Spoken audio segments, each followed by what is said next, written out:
ఉరుముతున్న మెరుపుల వంటి తరుముచున్న శోధనలో, ఉరుముతున్న మెరుపుల వంటి తరుముచున్న శోధనలో, నేనున్నా నీతో అంటూ నీవే నాతో నిలిచినావు.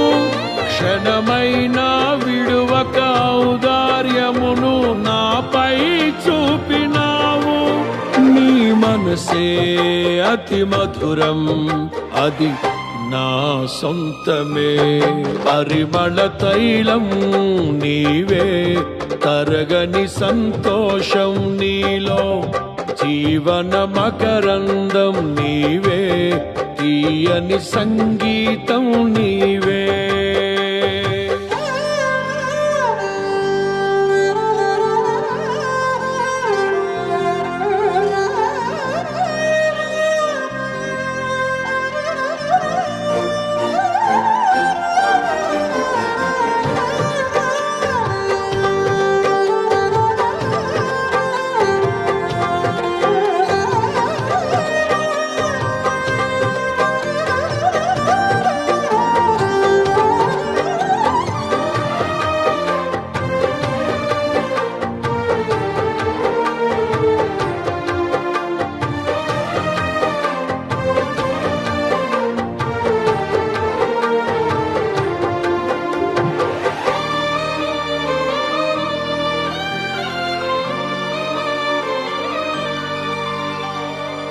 చీల్చబడిన బండ నుండి నా కొదువ తీర్చి నడిపితివి. నిలువరమగు ఆత్మశక్తితో, కొరతలేని ఫలములతో నన్ను నీ రాజ్యమునకు పాత్రుని చేయ ఏర్పరచుకొంటివి.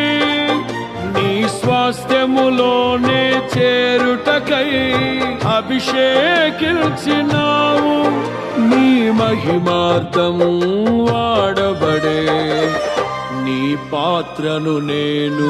పరిమళ తైలం నీవే, తరగని సంతోషం నీలో.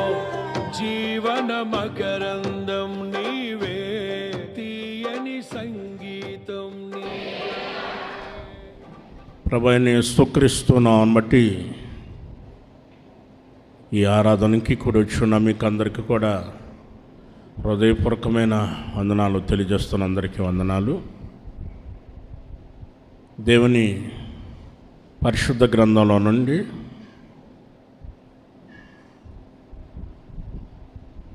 యెహోషువ గ్రంథం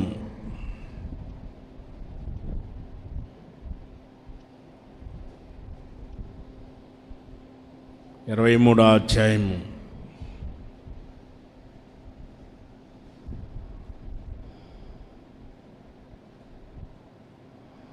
6వ వాక్యాన్ని మనం చదువుకుందాం.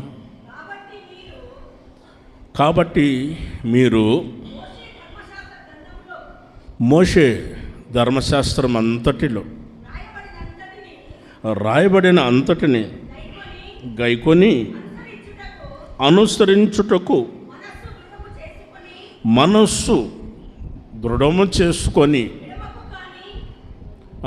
ఎడమక కానీ కుడికి కానీ దాని నుండి తొలగిపోకూడదు. ఆమేన్. శబ్దం గట్టిగా హల్లెలూయా. దేవుని పరిశుద్ధ గ్రంథంలో రాయబడి ఉన్న వాక్యాన్ని మనం గమనించినప్పుడు ఇశ్రాయేలు జనాంగం వారు అరణ్యంలో నడిపించబడుతున్నారు. వారందరూ కూడా చక్కగా ఆత్మీయంగా ప్రభువు నడిపించిన యొక్క ఆ నడిపింపులో నడిపించబడుతూ ఇశ్రాయేలు జనానికి రెండో నాయకుడైన యెహోషువ ఆయన చెప్పిన యొక్క మాట అదేమిటనంటే, కాబట్టి మీరు మోషే ధర్మశాస్త్రం అంతటి విషయంలో, రాయబడిన ప్రతి విషయంలో కూడా గైకొనండి, అనుసరించండి, మనస్సుని దృఢం చేసుకోండి. ఎడమకు కానీ కుడికి కానీ దాని నుండి తొలగిపోకూడదు. ఆమేన్. చదువు గట్టిగా హల్లెలూయా. మనం ఈ ఆత్మీయ యాత్రలో కొనసాగిస్తున్న సమయంలో మనకు అనేక మంది జనాలు పరిచయం, రకరకాలమైన పద్ధతులు, రకరకాలమైన ఆచారాలు, లోక సంబంధమైనవి అనేకమైన మర్యాదలు మన కంటికి కనిపిస్తున్నాయి. అలాంటి సమయంలో మనం ఏ విధంగా ఉండాలో, ఎలా ఉండాలో ఈ పరిశుద్ధ గ్రంథం, బైబిల్ గ్రంథం మనకు తెలియజేస్తున్న విషయం ఏంటంటే, ఎడమకు కానీ కుడికి కానీ తొలగిపోకూడదు అన్నాడు. ఎందుకంటే అటు ఎడమకి తొలగిపోయినా కష్టమే, కుడికి తొలగిపోయినా కష్టమే. ఎందుకంటే అటు లోకము, లోక ఆశలు, ఓ ప్రక్కన లోక సంబంధమైనవి అనేకమైనవి మన కంటికి ఇంపుగా అనేకమైనవి మనకి కనిపిస్తూ ఉన్నాయి, చాలా రకరకాలమైనవి. అలాంటి పరిస్థితిలో మన ప్రభు అంటాడు, మీరు ఎడమకు కానీ కుడికి కానీ మీరు తొలగిపోకూడదు. తొలగిపోవటానికి అవకాశం ఏంటి? ఒక మనిషి తొలగిపోవటానికి గల కారణం ఏమిటి?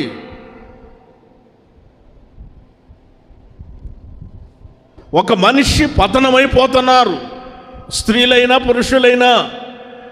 ఒక మనిషి తొలగిపోతున్నాడు అంటే కారణం ఏంటో తెలుసా? మనస్సుని దృఢపరచుకోలేకపోవటం కారణం. మనస్సుని దృఢపరచుకోలేకపోవటం. దృఢమైన మనస్సు కావాలి, ఖచ్చితమైన మనస్సు కావాలి. ఒక ఖచ్చితమైన మనస్సు, దృఢమైన మనస్సు. నీ మనస్సు ఎన్ని వచ్చినా కానీ, ఎన్ని ఆటంకాలు వచ్చినా, ఎన్ని ఇబ్బందులు వచ్చినా కానీ అలాగనే ఉండిపోవాలి. ఆమేన్. చెప్పాలి హల్లెలూయా. అలాగనే ఉండిపోవాలి. ఎన్ని వచ్చినా కానీ మన జీవితాల్లో చాలా వస్తాయి. మనసుని దృఢపరచుకోవాలి, మనస్సుని దృఢపరచుకోవాలి. వాళ్ళు చెప్పిన మాట వినటం, ఇటు వీళ్ళు చెప్పిన మాట వినటం, వాడు చెప్పింది విని వాడు చెప్పిన మాట ప్రకారం, వీళ్ళు చెప్పిన మాట ప్రకారం చేసుకుంటే జీవితం పతనమైపోతుంది. కారణం అది. మనుష్యము అర్థం కావట్లేదు, అర్థం చేసుకోవట్లేదు. లోకం ఏమని చెబుతుంది? లోకము దాని ఆశలు గతించిపోయే సమయం ఆసన్నమైంది. దేవుని చిత్తాన్ని జరిగించువారు నిరంతరము నిలిచి ఉందురు. ఆమేన్. హల్లెలూయా. లోకం ఏమని చెబుతుంది అనంటే, లోకం ఏమని చెబుతుందంటే, మనిషికి కుడి ఎడమైతే పొరపాటు లేదని లోకం చెబుతుంది. జనాలందరూ కూడా అలాగనే అనుకుంటున్నారు. కుడి ఎడము, ఎడమ కుడి, కుడి ఎడము అయితే పొరపాటు లేదు, ఎడమకు పోయినా కుడికి పోయినా పొరపాటు లేదు, మన ఇష్టానుసారంగా విచ్చలవిడిగా మనం చేయవచ్చని ఇష్టానుసారమైన వాళ్ళు మాట్లాడతారు, లోకానుసారమైన వాళ్ళు మాట్లాడతారు. అలాంటి విషయాలకు మనం జాగ్రత్తగా ఉండాలి. బైబిల్ గ్రంథం చెబుతుంది, ఎడమకు కానీ కుడికి కానీ తొలగిపోవద్దు. నీ మనస్సుని దృఢపరుచుకోవాలి. దేవుడైన యెహోవా మోషేకి ఇచ్చాడే ధర్మశాస్త్ర గ్రంథం, రాయబడిన వాటి అంతటిలో ఆ విషయంలన్నిటిలో కూడా నువ్వు పొరపాటును కూడా తొలగిపోకూడదు. వాటిని నువ్వు గైకొనాలి, గైకొని అనుసరించాలి అని అన్నాడు. ప్రైజ్ ది లార్డ్, హల్లెలూయా. కనుక ఏం చేయాలి అనంటే పరిశుద్ధ గ్రంథ లేఖనాలు మనం గైకొని వాటిని అనుసరించాలి. మనుషులను కాదు, మనుషులను అనుసరించమాకు. ఏదో రోజున వాళ్ళు గుంట్లో పడేస్తారు. యేసు ప్రభు అప్పటికి చెబుతానే ఉన్నాడు, గురిడివాన్ని అనుసరించమాకు, గురిడివాన్ని అనుసరించమాకు, వద్దు వద్దు వద్దు, గురిడివాన్ని అనుసరించమాకనంటే గురిడివాన్ని అనుసరించి ఆ గుడ్డివాడు వెళతా గుంట్లో పడ్డాడు, వెళ్ళేవాడు కూడా గుంట్లో పడ్డాడు. ఎందుకంటే గుంట ఉందన్న సంగతి గుడ్డివానికి తెలియదు. తెలుసా? ఆ గుడ్డివానికి తెలుసా అంటే గుడ్డివానికి తెలియదు. గుంట ఉందన్న సంగతి తెలియక గుంట్లో పడ్డాడు. వెళ్ళిన వాడు కూడా నిజమే కావాలా, ఇట్లానే పడాలేమో అనుకొని వాడు కూడా పడ్డాడు. ఈ రోజుల్లో మనం ఎవరిని అనుసరిస్తున్నాము? మనం ఏం గైకుంటున్నాము? మనుషుల పద్ధతులు గైకుంటున్నామా? మనుషులను అనుసరిస్తున్నామా? చివరికి మన జీవితంలో భయంకరమైన పరిస్థితి, గుంట్లో పడే పరిస్థితులు వస్తున్నాయి. జాగ్రత్త. మనం ఏం చేయాలి అని అంటే దేవుడు మనకిచ్చిన పరిశుద్ధ గ్రంథ లేఖనాలను వాటిని గైకొంటూ వాటిని అనుసరించి ఆ తర్వాత మనసుని ఏం చేయాలి? దృఢపరచుకోవాలి. మనసుని దృఢపరచుకోవాలి. ఆ విషయాన్ని ఇశ్రాయేలు జనానికి చెప్పాడు నాయకుడు యెహోషువ. ఆ విషయాన్ని చెప్పాడు. రకరకాలమైన జనాల మధ్యలో వెళుతున్నారు, దేశాల్లో వెళుతున్నారు, పట్టణాల్లో వెళుతున్నారు. ఆ పట్టణానికి వెళితే ఆ ప్రజలు వేరుగా ప్రవర్తిస్తున్నారు. ఆ దేశానికి వెళితే కుడివైపున ఆ దేశస్తులు రకరకాలమైన జాతరలు రకరకాలమైన వాటిని చేస్తుంటే అబ్బో అట్లానే చేయాలేమో అనుకున్నారు. ఏం చేశారంటే దైవజనుడు పట్టుకొని కొట్టి, రాళ్లతో కొట్టి ఆయన చనిపోయాడని ఈడ్చుకుంటూ పోయారని బైబిల్ గ్రంథంలో రాయబడి ఉంది. నేను చెప్పే మాటలు అపోస్తుల కార్యములు 14వ అధ్యాయంలో ఈ మాటలు కనిపిస్తాయి. ఆయన ఈడ్చుకుంటా తీసుకొని పోయి ఊరు బయట, ఊరు ఎలుపుట అక్కడ పడేశారు. ఈడ్చుకుంటా పోయారని రాస్తుంది అక్కడ. ఈడ్చిరి 19వ వాక్యం. అవును అవును చేసుకొని తమ పక్షాన్ని చేసుకున్నారట వాళ్ళు. గమనించారా? బాగా గమనించండి. కొంతమంది దుర్మార్గంగా లేచేవాళ్ళు, అన్యాయంగా లేచేవాళ్ళు ఏం చేస్తారంటే కొందరిని తమ వైపు తిప్పుకొని అతను చనిపోయాడు అనుకొని వెంటనే పట్టుకొని ఈడ్చుకుంటా ఊరు బయట పట్టణం వెలుపుట పడేసారు తీసుకొని పోయి. కొంతమంది చూస్తూ ఉన్నారు. శిష్యులు కొంతమంది చూస్తున్నారు, కొంతమంది విశ్వాసం చూస్తున్నారు, ఈడ్చుకుంటూ పోతుంటే చూస్తున్నారు. వాళ్ళ గుండెలో రైళ్లు పరిగెత్తుతున్నాయి. గొప్ప దైవజనుడికే ఎంతటి గతి పట్టింది. రేపు మన పరిస్థితి ఏమవుతుంది? రేపు మన సంగతి ఏంటి అంటే ప్రభువుని తెలుసుకోవటం, నిజ దేవుని తెలుసుకోవటం, సృష్టికర్తని దేవుణ్ణి ఆరాధించటం తప్ప నేరమా? ఇలా కొట్టి ఈడ్చుకుంటూ పోతారా? అలాగా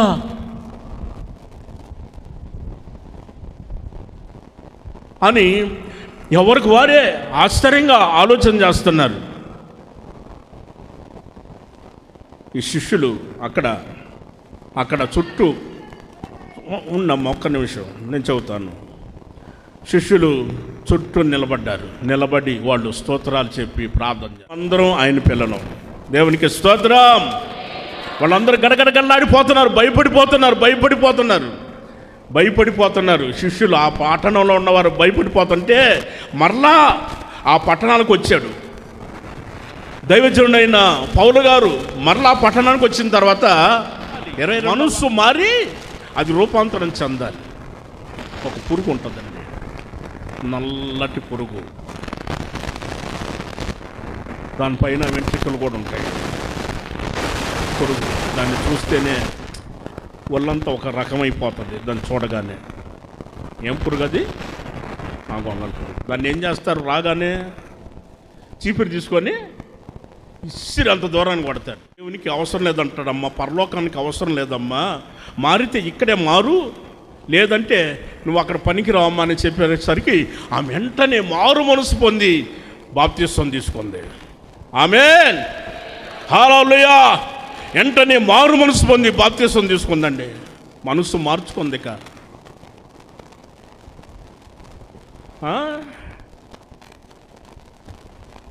క్రీస్తునందు ప్రియ దేవుని బిడ్డలారా, ఒక్కసారి మీరు ఆలోచన చేయండి. మనస్సు అనేది మారాలి. ప్రభుకి మనం అంకితం చేయాలి. దేవునికి స్తోత్రం. గట్టిగా చెప్పాలి హల్లెలూయా. మరో విషయం, అపోస్తుల కార్యములు 1వ అధ్యాయము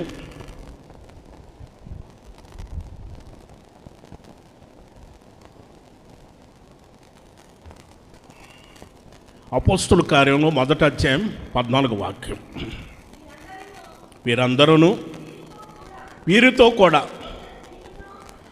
కొందరు స్త్రీలను యేసు తల్లి అయిన మరియమ్మ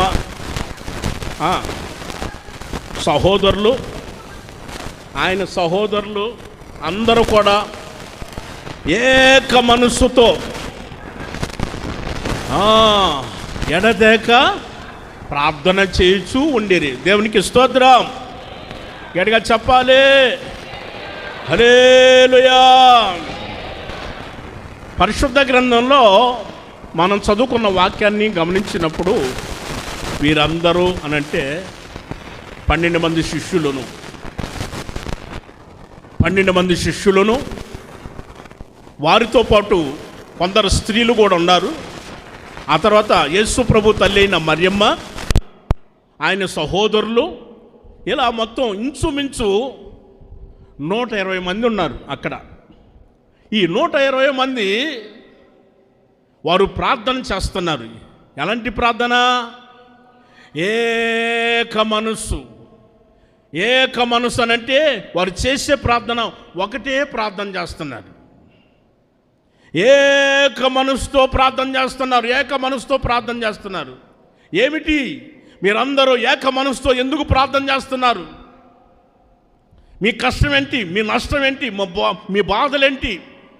మీ పరిస్థితులు ఎందుకు? ఏంటి మీ సమస్యలు ఏంటి అని అంటే, ఏం లేదయ్యా, కనిపెట్టి మేము ప్రార్థన చేస్తున్నాం. ఏక మనసుతో మేము కనిపెట్టి ప్రార్థన చేస్తున్నాం అన్నారు.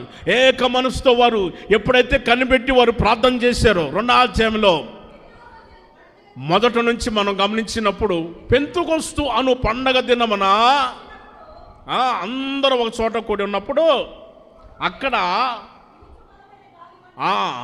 ఒక బలమైన గాలి ఆకాశము నుండి అకస్మాత్తుగా వారు కూర్చొనున్న ఇల్లంతా కూడా నిండిపోయింది. వారి యొక్క నాలుకలు విభాగింపబడినట్లుగా వచ్చి కనబడి వారిలో ఒక్కొక్కరి మీద రాలగా వారందరూ పరిశుద్ధాత్మ చేత నింపబడిన వారై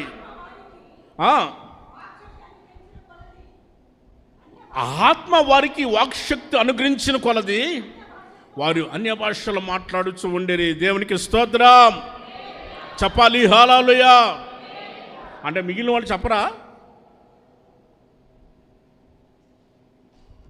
మిగిలిన వాళ్ళు చెప్పరా? చెప్పండి గట్టిగా హల్లెలూయా.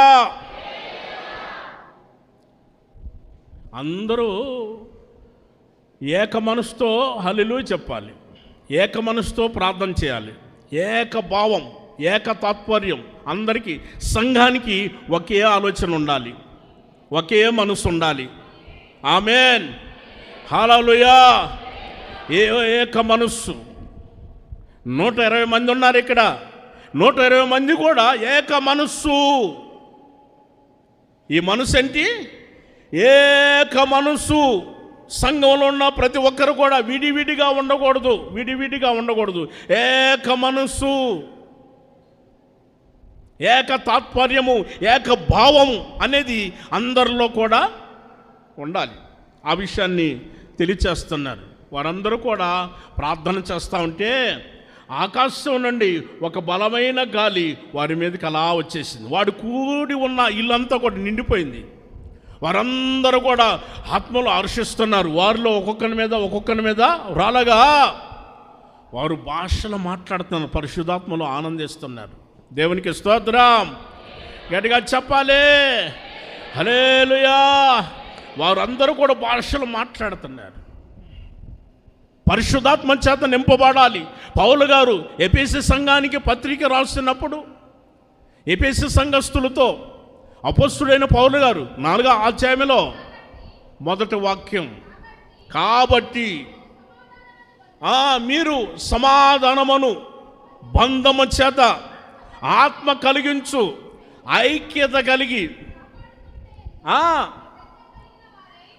శ్రద్ధ కలిగిన వారై ఒకరితో ఒకరు ప్రేమతో సహించాలి. దేవునికి స్తోత్రం, గట్టిగా చెప్పాలి హల్లెలూయా. అపొస్తలుడైన పౌలు గారు ఎఫెసీ సంఘానికి పత్రిక రాస్తున్నప్పుడు, ఎఫెసీ సంఘమా,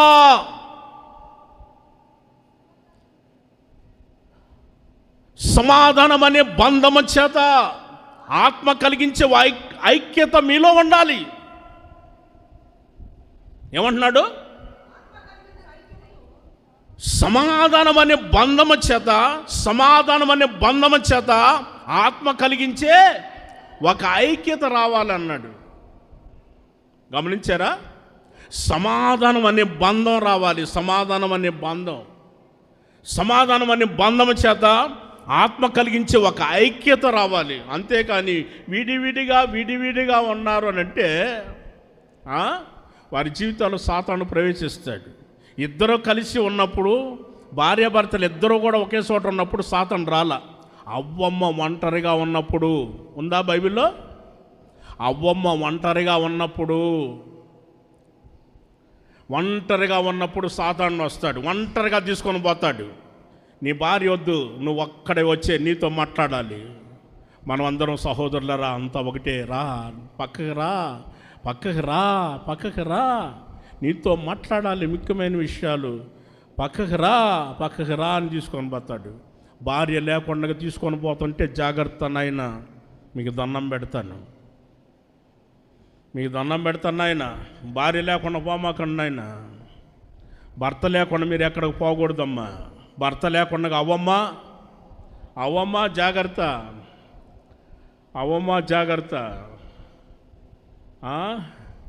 సాతాను అప్పుడే ప్రవేశిస్తాడు. ఐక్యత లేని సమయంలో వెంటనే ప్రవేశిస్తాడు. అక్కడ ప్రవేశించి పాడు చేయటానికి ప్రయత్నం చేస్తాడు. చెప్పే మాటలు మాయ మాటలు, మోసం మాటలు, తీయటి మాటలు ఇంపుగా ఉంటాయి, నిజంలాగానే ఉంటాయి. నిజం కాదు, అబద్ధం అయి నిజంలాగానే ఉంటాయి. చెప్పే మాటలు నిజము, అసలు నిజం అనుకుంటా, మైండ్ పోతుంది అసలు మాట్లాడుతుంటే. నాకు ఎంతవరకు తెలియదు, నాకు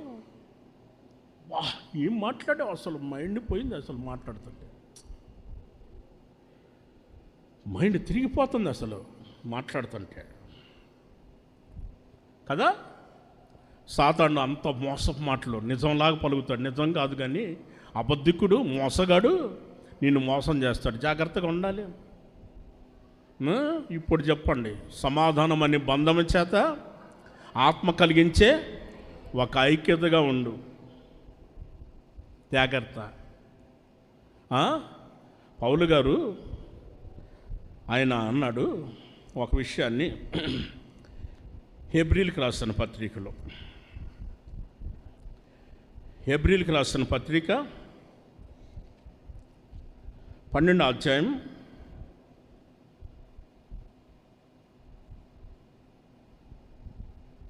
14వ వాక్యం. ఇప్పుడు చూడండి, 12వ అధ్యాయం 14వ వాక్యం. అందరితో సమాధానమును పరిశుద్ధత యందును ప్రయత్నించుడి. పరిశుద్ధత లేకుండా ఎవ్వరును ప్రభువుని చూడరు. ఆమేన్, హల్లెలూయా. ఓకే, ఇప్పుడు వెనక నుంచి రావాలి. నేను వస్తాను చూడమ్మా, నేను వస్తాను చూడు. నువ్వు అక్కడి నుంచి వచ్చావు, నేను వెనక నుంచి వెళ్తాను చూడు. ప్రభువుని చూడాలి అని అంటే పరిశుద్ధత కావాలి. పరిశుద్ధత రావాలంటే అందరితో సమాధానం ఉండాలి. ఇప్పుడు అర్థమైందా? ఇప్పుడు అక్కడ చూడండి, మనం ఇంత భక్తి చేసేది ఎందుకు? ప్రభువుని చూడాలని. నిజమా అబద్ధమా? మనం ఇంత భక్తి చేసేది ప్రభువుని చూడాలనేగా. మనం ప్రభువుని చూడాలనంటే పరిశుద్ధతలోకి రావాలి. మనం పరిశుద్ధతలోకి రావాలనంటే అందరితో సమాధానం ఉండాలి. తెలిసిన వాళ్ళకి ప్రైజ్ లార్డ్ అక్క, ప్రైజ్ లార్డ్ అన్న, ప్రైజ్ లార్డ్ అక్క, ప్రైజ్ లార్డ్ అక్క, ప్రైజ్ లార్డ్ అన్న. మిగిలిన వాళ్ళు ఎవరైనా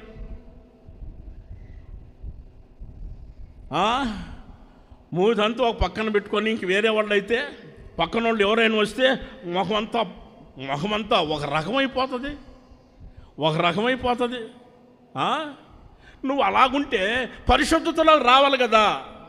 నువ్వు అందరితో సమాధానం లేనప్పుడు పరిశుద్ధతలో రాలేరు కదా. మరొక్క మాట, అప్పుడు దైవచల్లి నెస్సన్న గారు ఉన్న సమయంలో పరిశుద్ధులు వారు ఉన్నప్పుడు సంఘంలో ప్రభు బలారాధన తీసుకున్న తర్వాత, ఆయన శరీరాన్ని, ఆయన రక్తాన్ని తీసుకున్న తర్వాత దైవచల్ని చెప్పేవారు, లేచి విశ్వాసులందరూ కౌగిలించుకొని ప్రార్థన చేసుకోండి. నెలంతా దేవుడు కాపాడినందుకు, మనల్ని సజీవ లెక్కలో ఉంచినందుకు, మట్టికి మనం అప్పగించకుండగా దేవుడు మనల్ని సజీవ లెక్కలో ఉంచినందుకు సహోదరులు ప్రార్థన చేసుకోండి అని అంటే, అప్పుడు ఆ రోజుల్లో ప్రేమతో అందరూ ప్రార్థన చేసుకునేవాళ్ళు. ఒకరినొకరు హత్తుకొని, ఒకరినొకరు కౌగిలించుకొని ప్రార్థన చేసుకునేవారు. మీలో కొంతమందికి తెలుసు, పెద్దవారికి తెలుసు, పరిశుద్ధులకి పెద్దవారికి తెలుసు, మీలో కొంతమందికి కదా. బలారాధన అయిపోయిన తర్వాత ప్రార్థన చేసుకునేవాళ్ళు, హత్తుకొని ప్రార్థన చేసుకునేవాళ్ళు. ఒక ఐక్యత, ప్రేమ ఉండేది, అలా ఉండేది. రాను రాను రాను రాను ఏమైపోయిందనంటే సేహింగ్ హ్యాండ్ అనమాట. చెయ్యి రా రా రా రా రా రా రా. మళ్ళీ ఇంకో వాళ్ళు ఎవరైనా వస్తే, మళ్ళీ ఎవరైనా వచ్చే చెయ్యి పట్టుకో చెయ్యి. ఓకే, బాగున్నారా? Very very very very good, very good, very happy happy happy, very happy happy happy happy, good good good good good good good good అని హ్యాండ్ అయిపోయింది. అది కూడా పోయింది, చెయ్యి ఇచ్చేది కూడా పోయింది. ఇప్పుడు లేటెస్ట్గా వచ్చింది,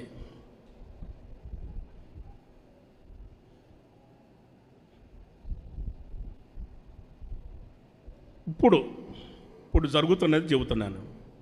చూస్తున్నాం కాబట్టి చెప్పక మానలేం. బలారాధన చూసుకున్న వాళ్ళు ఎంతో విచిత్రం చూసుకుంటున్నారు. ఇప్పుడు చూసుకునేవాళ్ళంగా నెలంతా చూసుకోవట్లేదా? వారం చూసుకోవట్లేదా? చూసుకుంటున్నావా లేదా? ఆ రోజు ఎందుకు అంత విచిత్రం చూసుకోవాలి అని చూస్తున్నారు. అదేంటండి?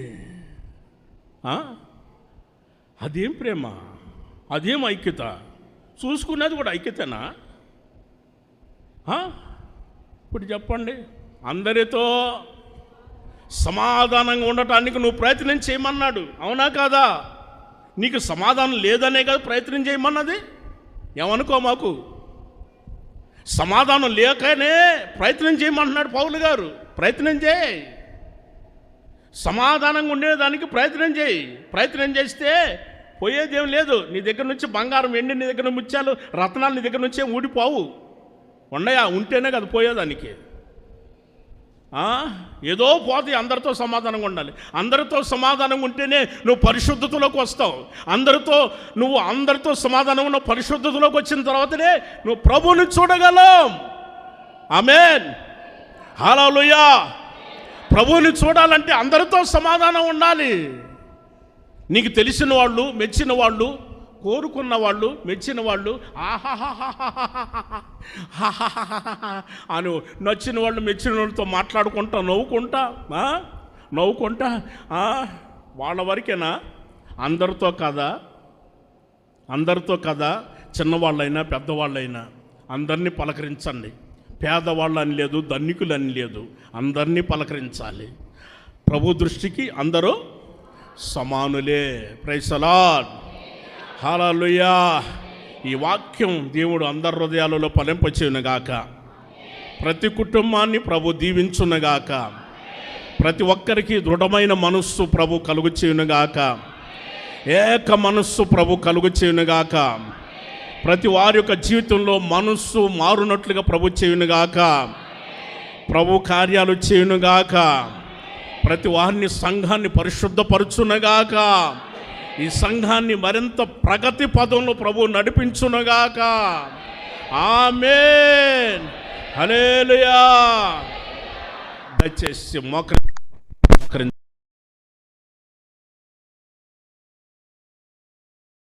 ఈరోజు ప్రభు మనకు తెలియచేసిన ప్రతి మాటను కూడా గుర్తించిన వారమై ప్రార్థన చేసుకోవాలి. ఏక మనసుతో ప్రార్థన చేయాలి.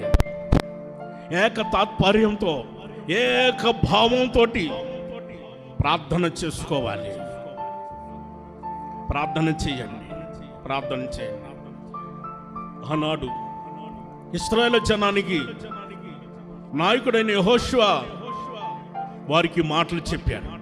ఈ రోజున పరిశుద్ధాత్మదేవుడు మనకు కావలసిన ఈ మాటలన్నీ కూడా ప్రభు అనుగ్రహించారు.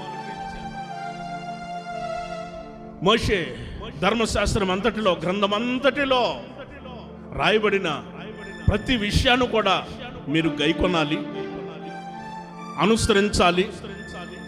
మీ మనసులను దృఢపరచుకోవాలి. మీరందరూ కూడా ఎడమ కానీ కుడి కానీ తొలగిపోకూడదు అన్న విషయాన్ని తెలియచేస్తున్నారు ప్రభు. ఎడమ కానీ కుడి కానీ మనం తొలగిపోకూడదు. మనకు లోబడవద్దు. ప్రభువుని అనుసరించండి, వాక్యాన్ని అనుసరించండి, వాక్య ప్రకారం నడవండి. జీవితం మధురంగా మార్చబడే సమయం రాబోతున్నది మన జీవితాలలో. అందుకే ఈ రోజున ఓ చక్కటి సందేశం ద్వారా ప్రభు మనతో మాట్లాడుతూ వచ్చాడు. ప్రియ సహోదరి, ప్రార్థన చేయి. నీ మంచి కోసం ప్రభు చాలా విషయాలు చెప్పాడు. సహోదరుడా, ప్రార్థన చేయి, ఒక తీర్మానం చేయి. నీ మంచి కోసమే చాలా విషయాలు ప్రభు తెలియచేశాడు. ఏక మనస్సు కావాలని, ఏక తాత్పర్యం కావాలి, ఏక భావం కావాలి. ఏక మనసుతో వారు ప్రార్థన చేశారు. శిష్యులను, యేసు ప్రభు తల్లైన మరియమ్మను, కొందరు స్త్రీలను, ఆయన సహోదరులను అందరూ కూడా ఏక మనసుతో ప్రార్థన చేశారు. ఎప్పుడైతే వారు ఏక మనసుతో ప్రార్థన చేశారో వారి జీవితాలలోకి ఒక్కసారిగా పరిశుద్ధాత్మ దేవుడు దిగి వచ్చాడు. పరిశుద్ధాత్మ అగ్ని దిగి వచ్చింది. ఆనాడు పరిశుద్ధాత్మ అగ్ని దిగి వచ్చింది. అలాంటి పరిశుద్ధాత్మ అగ్ని ఒక్కసారిగా అందరినీ తాగుచున్న సమయం, పరిశుద్ధాత్మ అగ్ని తాగుచున్న సమయం, సంఘాన్ని తాగుచున్న సమయం. కన్నీటితో ప్రార్థన చేయి. ప్రభు పరిశుద్ధుడైన దేవుడు, ఆయన నీతో మాట్లాడిన ఒక మంచి సమయం. ప్రభువా, మీకు స్తోత్రాలు చెల్లిస్తున్నాను. మంచి దేవుడు, మాకు చాలిన దేవుడా, మీకు స్తోత్రాలయ్యా, మీకు స్తోత్రాలు. మనసు మారాలి, అది రూపాంతరం చెందాలి. మనసు మారితే అది రూపాంతరం చెందేటట్లు చూసుకోవాలి. అందుకే ప్రభు చక్కటి విషయాలు ప్రభు మనకు తెలియచేశారు. ప్రభువు నందు నడిపించబడదాం, ఆత్మీయంగా మరి ప్రభువులో కొనసాగుదాం. ఆమేన్, ఆమేన్. ప్రార్థన చేసుకుందాం. పరిశుద్ధుడైన తండ్రి, ప్రేమాస్వరూపి, మీ పరిశుద్ధమైన ఘనమైన నామాన్ని స్తుతించుచున్నామయ్యా. ఈ పునరుద్ధానపు ఆరాధన ప్రారంభను ముగింపు వరకు ఆత్మదేవుడా మీ ఆత్మ స్వారథ్యంలో మీరు జరిగించినందుకై మీ ఘనమైన నామాన్ని స్తుతించుచున్నాము స్వామి. స్తోత్రం. నీటి వాగుల కొరకు దుప్పి ఆశించినట్లుగా జుంటె తేనె దారల కంటే మధురమైన మీ మాటల మకరందముతో సియోను నుండి ఈ దినాన్ని మీరు మా మధ్యలోకి దిగివచ్చి ఆత్మదేవుడా మీ వాక్కు చేత ఈ దినాన ఒక్కొక్కరిని వశపరుచుకొని ఆదరించి ధైర్యపరిచి బలపరిచిన మీ వాక్కుల నిమిత్తమై తండ్రి మిమ్మల్ని స్తుతించుచున్నాము స్వామి. స్తోత్రమయ్యా.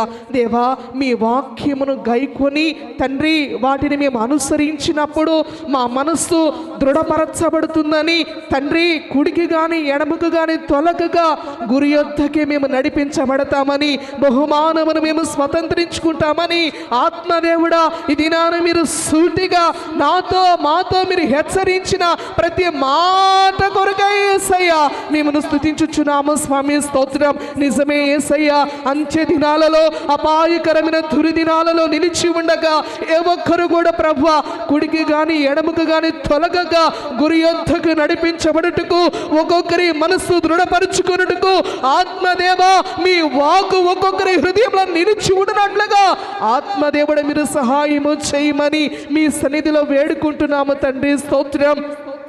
తండ్రి పౌలు జీవితంలో అనేకమైన శ్రమలు కలిగినప్పుడు తండ్రి నైనా తన మనస్సు దృఢపరచబడిన స్థితిలో నిలిచి ఉన్నాడు గనుక దేవా శిశువులు యొక్క మనస్సు ప్రభు దృఢపరచగలిగే వ్యక్తిగా నిలిచి ఉన్నాడు తండ్రి. స్తోత్రం. విశ్వాసం నుండి తొలగిపోక అనేకులను ధైర్యపరచగలిగిన స్థితిలో పౌలు నిలిచి ఉన్నాడని ఇది నాన్న చక్కగా మీరు మాతో హెచ్చరించి ఉన్నారు తండ్రి. స్తోత్రం. అనేకులు మనస్సు దృఢపరచగలిగిన స్థితిలో మా బిడ్డల యొక్క ఆత్మీయ జీవితాలు నిలిచి ఉన్నట్లుగా ఆత్మదేవ మీరు సహాయం చేయమని మీ సన్నిధిలో వేడుకుంటున్నాము తండ్రి. స్తోత్రమయ్యా.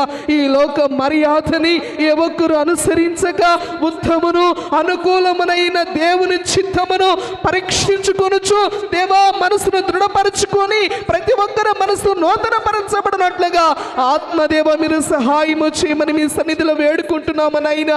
నిజమే తండ్రి, ఈ లోక మర్యాదని ఏ ఒక్కరు అనుసరించక మనుషుల వైపు చూడక దేవా మీ ముఖ ప్రసన్నతను చూచుచు అద్దరికి చేర్చబడినట్లుగా ఆత్మదేవుడు మీరు సహాయము చేయమని మీ సన్నిధిలో వేడుకుంటున్నాము తండ్రి. స్తోత్రం.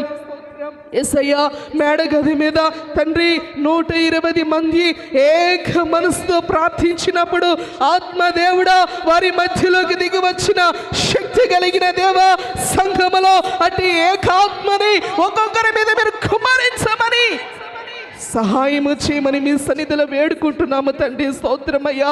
దేవా సమాధానమని ఆత్మ చేత నైనా ప్రతి ఒక్కరు ఐక్యతని కాపాడుకుంటూ ఒకరి ఎడలొకరు సమాధానము కలిగి ప్రేమ కలిగి నైనా ప్రతి బిడలు నడుచుకున్నట్లుగా దయ చూపించమని మీ సన్నిధిలో వేడుకుంటున్నాము తండ్రి. స్తోత్రం. విత్తబడిన ప్రతి మాట కూడా యేసయ్యా ఒక్కొక్కరి హృదయంలో స్థిరపరిచి మీ వాక్యపు వెలుగులో ప్రతి బిడను నడిపించి ప్రతి ఒక్కరి మనసును దృఢపరిచి అందరికి నడిపించి మీరు ఆకడికి సిద్ధపరచమని నజరేయుడైన యేసు నామములో ప్రార్థించుచున్నాము తండ్రి. ఆమేన్.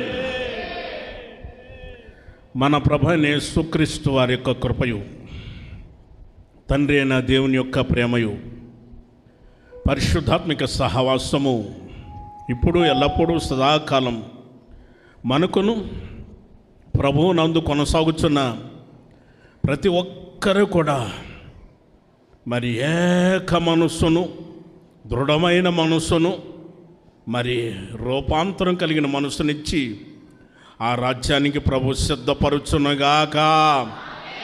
ఆమేన్. హల్లెలూయా, హల్లెలూయా, హల్లెలూయా. ప్రభువైన యేసుక్రీస్తు నామమును బట్టి మీకు అందరికీ కూడా వందనాలు తెలియజేస్తున్నాం. అందరికీ వందనాలు. మెరుపుల వంటి తరుముచున్న శోధనలో, ఉరుముతున్న మెరుపుల వంటి తరుముచున్న శోధనలో, నేనున్నా నీతో అంటూ నీవే నాతో నిలిచినావు. క్షణమైనా విడువక ఔదార్యమును నాపై చూపినావు. నీ మనసే అతి మధురం, అది నా సొంతమే. పరిమళ తైలం నీవే, తరగని సంతోషం నీలో, జీవన మకరం